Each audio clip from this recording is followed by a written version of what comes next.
ఇప్పుడు universal code 369 ఉంది కదా, అంటే ప్రతిదానికి ఒక కోడ్ ఉంటుంది. ఈ యూనివర్సల్ కోడ్ ఎవరు పెట్టారు? దాని యూజెస్ ఏంటి? Tesla Tesla. టెస్లా అనే అతను చాలా ప్రయోగాలు చేసి, అంటే గణిత శాస్త్రంతో ఈ విశ్వం అంతా ఉంది, ప్రతిదీ గణితమే, గణితము సైన్స్ ద్వారానే ఉంది. కానీ గణితము అనేది మన పూర్వీకులకు కూడా తెలుసు. ఆ గణిత పద్ధతుల వల్లనే ఇన్ని రోజులు, ఇన్ని తిథులు, వార నక్షత్రాలను మన వాళ్ళు పెట్టారు కదా, అదంతా గణితమే కదా నాన్న. అప్పటికి అర్థం కాకపోయినప్పటికీ కూడా గణితంలో దాగి ఉన్నటువంటి రహస్యం 3, 6, 9 సృష్టి స్థితి లయ అనేది అంతే. సృష్టి స్థితి లయ. కానీ ఆయన 369 గురించి ఒక ప్రయోగాన్ని చేసి పూర్తిగా దాని గురించి రహస్యాన్ని పెట్టాడు, తెలుసుకున్నాడు. కానీ అది మిస్ అయిపోయింది. అది ఎంతో మంది ఆంగ్లేయులు ఆయన చనిపోయిన తర్వాత, ఇప్పుడు నేను విశ్వ నియమాలు రాశాను రా, విశ్వ నియమాలు ఉన్నాయిరా, విశ్వ రహస్యాలు రా అంటే ఈమె ఎవరో పిచ్చుకుంటున్నామే, ఈమె ఏదో మాట్లాడుకుంటూ పోతుంది, విశ్వం ఏమిటిది, రహస్యాలు ఏంటిది. గరకపాటి వారు గాని, పెద్ద పెద్ద గురువులు గాని ఇది రహస్యం చెప్తే అందరు నమ్ముతారు. నాలాంటి XYZ ఎల్లమ్మ పుల్లమ్మ లాంటి దాన్ని లక్కరాజు నిర్మల వచ్చి విశ్వ రహస్యాలు చెప్తుందంటే ఎవరు నమ్ముతారు, ఎవరింటారు? ఒకప్పుడు వాళ్ళు కూడా ఎవరికి తెలియనప్పుడు మీరు అనుకున్నట్టు XYZ తెలిసాక కూడా వాళ్ళకి ఒక ఇది వచ్చింది. ఇప్పుడు కాబట్టి ఒక రహస్య నియమాలు అని నేను ఆ టైటిల్ చూసినప్పుడమ్మా నాకు ఒక డౌట్ వచ్చింది. ఇదేంటిది, ప్రతిదానికి నియమాలు ఉంటాయి. అంటే ఇప్పుడు మనం చాలా విషయాల్లో జ్యోతిష శాస్త్ర ప్రకారము కొన్ని నియమాలు తెలుసు, అలాగే శాస్త్రాల ప్రకారం నియమాలు తెలుసు, సాంఘిక నియమాలు తెలుసు, రాజకీయ నియమాలు తెలుసు, ఇంకా న్యాయ నియమాలు తెలుసు, ఇలా ఉన్నాయి. ఈ విశ్వానికి నియమాలు ఏంటి అన్న క్వశ్చన్ వచ్చింది నాకు చూడగానే, ఆ బుక్ చూడగానే. విశ్వానికి నియమాలా? మనం నిత్య జీవితంలో ఈ 12 లాస్ కనుక తెలిస్తే మనం తప్పు చేయము, మన జీవితం దుర్భరమైనటువంటి స్థితిలో ఉండదు, ఎప్పుడు ఆనందంగా సంతోషంగా ఉంటాం, అందరితో రిలేషన్షిప్ మంచిగా చేస్తాం. ఈ 12 లాస్ ఇంగ్లీష్లో ఉన్నాయి కానీ తెలుగులో లేవే బాబు, అందుకనే దాగిపోయి.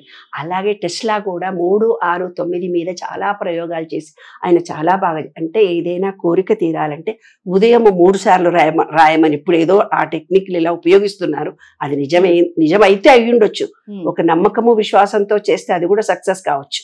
ఏదైనా ఇల్లు కావాలి, పెళ్ళాం కావాలి, డబ్బు కావాలి, చదువు కావాలి, ఉద్యోగం కావాలి, పగలు 3 సార్లు, మధ్యాహ్నం 6 సార్లు, రాత్రి 9 సార్లు చాలా అవుతుందనేది నిజమా? అవుతుంది అనేది అనుకుంటున్నారు, రాస్తున్నారు కూడా కొంతమంది. అంటే నిజంగా నమ్మకంతో చేసి రాసావనుకో జరగొచ్చు. అంటే ఇప్పుడు స్టూడెంట్స్ ఉంటారు, మీ వేవ్ లెంత్ ఉంటే ఖచ్చితంగా తీరుతుంది.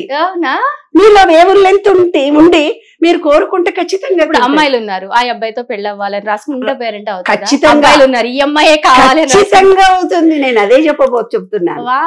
మీరు ప్రేమించిన లవ్వర్ తోటే పెళ్లి కావాలంటే అవుతుంది, లేదు గవర్నమెంట్ జాబ్ కావాలంటే, ఈ పరీక్షల్లో ఉత్తీర్ణురాలని కావాలి. చాలా మంది మాకు ఆ జాబే కావాలి, నేను IAS అవ్వాలి చాలా కష్టపడుతున్నారు. ఏదో ప్రతి వాళ్ళకి ఒక ఫుల్ఫిల్ ఒక ఉంటది లక్ష్యం. అది 3 సార్లు, 6 సార్లు, 9 సార్లు రాస్తే కోరిక తీరుతుంది. అది ఎర్లీ మార్నింగ్ 6 బిఫోర్ 3 సార్లు, 6 o'clock 6 టైమ్స్, 9 o'clock 9 టైమ్స్. సృష్టి స్థితి లయ అంటే ఉదయం అనేది పుట్టుక, మధ్యాహ్నం అనేది మనం భవిష్యత్తులో ఉన్నాం, పుట్టుక, జీవనము, మరణము, రాత్రి 9 గంటలకు జీవితం అయిపోతుంది కదా. అంటే మన సబ్ కాన్షియస్ మైండ్ ఏమవుతుంది, ఈ అనంత విశ్వ చైతన్యంతో మమేకం అవుతుంది. మన సబ్ కాన్షియస్ మైండ్ లో ఏ కోరిక అయితే ఉందో అది ఈజీగా నెరవేరే అవకాశం. రాత్రి 9 సార్లు మీరు రాయగానే ఈ సబ్ కాన్షియస్ మైండ్ పోయి ఈ అనంత విశ్వ చైతన్యంతో మమేకమై నీ కోరికను చెబుతుంది పాపం. అంటే లయం అవుతుంది. మనకు లయం ఎప్పుడైతే విశ్వ చైతన్యంతో లయం అవుతుందో మీ కోరిక తీరుతుంది. సొంత ఇల్లు కావాలి అనుకునే వాళ్ళు 369 ఆరోగ్యం కావాలి, మంచి ఉద్యోగం కావాలి, ఎవరికి ఏం కావాలన్నా సరే 369 అతను చాలా కష్టపడి రాశాడు, చెప్పాడు. ఫస్ట్ ఎవరు ఆయన మాటను వినలేదు, అర్థం చేసుకోలేదు. ఆయన తదనంతరం చనిపోయిన తర్వాత చాలా ట్రై చేశారు, అందులోనే కొన్ని మరుగున పడిపోయాయి. అది ఇంగ్లీష్ వాళ్ళు బయటికి ప్రపంచంలో చెప్పకుండా దాన్ని రిసెర్చ్ చేయాలని దాచిపెట్టారో ఏదో జరిగింది, కానీ మిగతా రహస్యాలు మాత్రం బయటికి రాలేదు. అన్ని తరంగ దీర్ఘంతో 3, 6, 9 తోటి, అదే నవగ్రహాలు, నవధాన్యాలు, నవరత్నాలు, నవనాడులు అన్ని అంటాం కదా. ఫస్ట్ దాన్ని ఏమంటాం 3 అంటే త్రిగుణాత్మకమైంది, బ్రహ్మ విష్ణు మహేశ్వరుడు, ఎండాకాలము, వానాకాలము, చలికాలము 3. 6 అనేది శ్రీమన్నారాయణుడి తత్వము. అంటే ఏంది, అంతం వ్యాపించి ఉన్నటువంటి తత్వము. కాబట్టి 3, 6, 9 రాయండో, మీ కోరికలు తీర్చేసుకో. చాలా ఈజీ కదా. ఈ ఒక్కటి చేస్తే చాలు, కోరికలన్నీ తీరిపోతాయి. కాకపోతే ఎన్ని రోజులు చేయాలి? అది వాళ్ళ ఇష్టం, అది వాళ్ళ మినిమం. ఏదైనా మెడిటేషన్ కానీ ఏదైనా చేయాలన్నా 41 days. 41 days లో సబ్ కాన్షియస్ మైండ్ రికార్డ్ అయిపోతుంది. తర్వాత వద్దన్నది అలాగే ఆలోచిస్తూ పోతుంటది. ఇంటి వైపుకే వెళ్ళిపోతూ ఉంటుంది మనసు అంతా. మైండ్ లోపల కూర్చుంటుంది సబ్ కాన్షియస్.